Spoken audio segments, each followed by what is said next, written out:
Hello guys, আসসালামু আলাইকুম। এখন আছি আলিপুর ব্রিজের উপরে। ব্রিজের উপরের দৃশ্য থেকে দেখা যাচ্ছে ট্রলারগুলো সব সারি সারি মাছের বোটগুলো সব পাড়ে আসছে। এই যে দৃশ্যটা,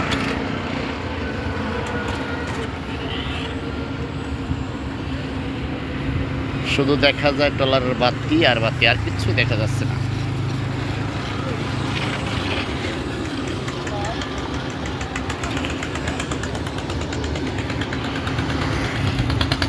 এই যে ব্রিজের তল থেকে একটি বোট যাচ্ছে।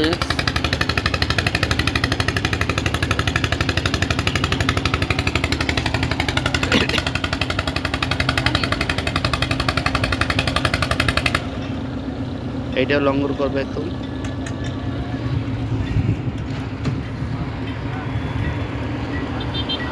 এটা আমাদের আলিপুরের চিত্র। আলিপুর শুধু ট্রলারগুলো দেখা যাচ্ছে, শুধু ট্রলারের বাতিগুলো, আর কিছু দেখা যাচ্ছে না।